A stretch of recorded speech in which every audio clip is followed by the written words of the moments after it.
One of the great Hasidic masters of the 18th century was Rabbi Elimelech of Lezhensk. He was a Talmud of the Maggid of Mezerich, who was the successor to the great Baal Shem Tov.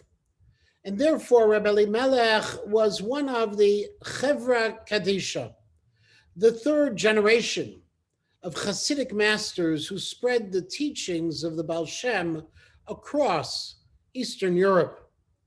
In his classic work on the Chumash, the Noam Elimelech, Rabbi Elimelech took a comment of the Gemara in a whole new direction. The Gemara appears in Yevamot and is quoted by Rashi at the beginning of Parashah, and the words, Emor el Kohanim b'nei Aaron, say to the Kohanim, the sons of Aaron, ve'amarta alehem, and say to them, lenefesh, lo yitama be'amav, do not defile yourselves by coming into contact with the dead. Why does the pasuk use both the verbs emor ve'amarta? Say to the Kohanim and say to them. Lahazir gedolim alaktanim, to warn the adult Kohanim to make sure to teach their children. And yet, why was this warning even necessary? Aren't the Kohanim subject to the more famous and explicit mitzvah of shinant v'shinantam levanecha as much as anyone else? Suggested the Noam Elimelech that maybe, at least from a homiletic perspective, lahazir gdolim alaktanim means much more than just warning parents to teach their children. Maybe it means that the great moments in life, the gdolim, must inform and instruct us on how to view the simple moments of life, the ktanim. As he writes, Lahazir Gdolim Alaktanim teaches us to hold on to the greatness and the majesty of davening, of learning and of doing mitzvot, and to let those moments of greatness, of gadlut, inspire the simple and more mundane moments of life. It's what psychologists refer to as internalizing the good, of saving and savoring good things to protect us and help us find a true simchat chayim, a joie de vivre, in everything we do, which takes effort and it takes practice. In fact, some people keep notebooks of gratitude just to remind themselves of all the good things that happen in life. And it's people like this who can face great and sometimes terrible challenges and yet remain gracious, grateful, and even cheerful. Those are the people who hold on to the Gedolim and move them forward into regular aspects of their lives. Lahazhir HaGedolim Alaktanim. Take those moments, said Rabbi Elimelech, savor them, use them, let them bring light into the darkness, bring joy to moments of great challenge. And then, as the Gemara taught, teach our children how to do that as well. A few years ago, I was at an RCA convention where Rabbi Y.Y. Jacobson spoke. He is a great and gifted orator, a prodigious scholar, and someone who teaches all around the globe. And that evening, he told the story of a young boy from Gateshead, England, who decided to get an unusual haircut at the tender age of 9.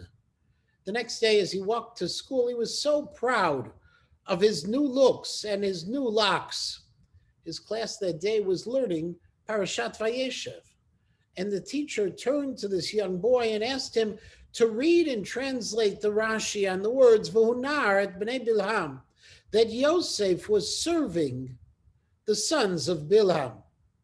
The boy read the Rashi, which explained that Yosef was osem asen arut, that he was acting childishly, as he was mitaken b'sa'arom, playing with his hair.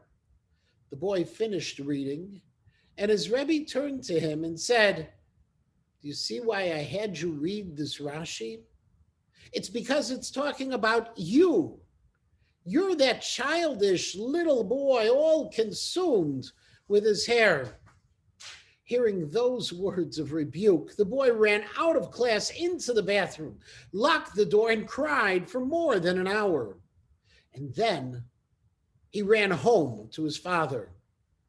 Bursting into his father's room, the boy told his father what had happened and looked to his father for comfort. But instead of cursing the teacher or even validating the hurt, the father looked at his son and he said, "I like that comparison. In fact, I love it." The boy was horrified. But before he could even say a word, his father continued and said, "Let's take that story all the way to the end. That 17-year-old boy who played with his hair ultimately saved the entire civilized world, including his family, from a devastating famine. That boy was the only reason that Klal Yisrael exists today, because he had the courage and the vision and the fortitude to change the world. And then, after being reunited with his brothers who had so wronged him, that boy had the courage once again to forgive, because, as he said, he knew that God had sent him into slavery to ultimately save the world. "Son," said his father, "I like that comparison. You are Yosef, and you will take it to the end." Today, said Rabbi Jacobson, that young boy is a highly successful businessman and very, very involved in his community, and a week doesn't seem to go by that one of his classmates doesn't call him for a loan or a gift or financial advice. And they always ask, "How did you make it so big?" The answer is, his father taught him how to treasure the moment, how to take the greatness of life and apply it to the ordinary and even the moments of trial and disappointment. Lahazir gedolim ala ktanim, said the Gemara. Parents need to teach their children, added Rabbi Elimelech, that what they need to teach is how to bring light into darkness, just as his father did for his son. Take the moments of greatness and spread them across the moments of great challenge, or even moments that lack signs of greatness at all. That's the challenge that God placed before Moshe Rabbeinu, and Moshe Rabbeinu placed before Aharon and his sons, and that I place before you as well.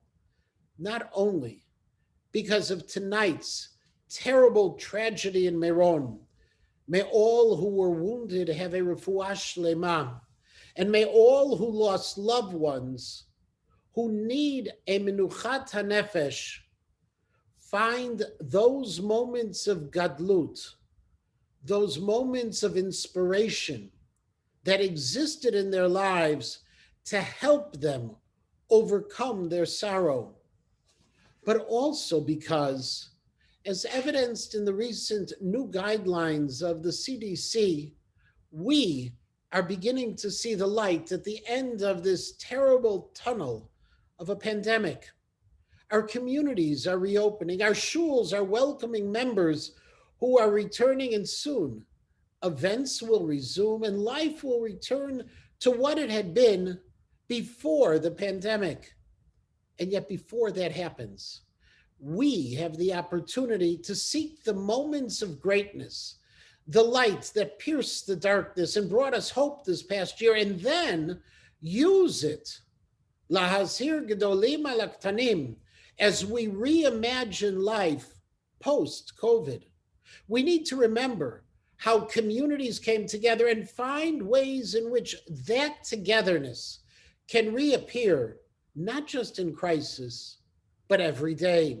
We need to celebrate the chesed that was created and find ways to use that energy for new acts of loving kindness. We need to remember the unique joy of smachot, of weddings and bar and bat mitzvot that were celebrated under the most challenging circumstances, limited and often subdued, and yet filled with joy and gratitude, and use those memories to reshape the events of the future. And we need to take the yearning we felt to return to shul and to school, to rejoin with others and appreciate those institutions, our institutions, and their opportunities they offer us evermore. We need not only to try to return, but to reimagine, to learn from this past year and then teach our children to do the same. Because if we do, when we do, we and they will emerge from this pandemic not only healthier, but stronger, with values that have been realigned to those which truly are eternal. Emor ve'amarta. We need to teach our children, and we need to teach ourselves lahazir gedolim alaktanim, to savor the wonderful, beautiful, great moments of life, so that all of our lives will be filled with wonder and joy. Shabbat Shalom.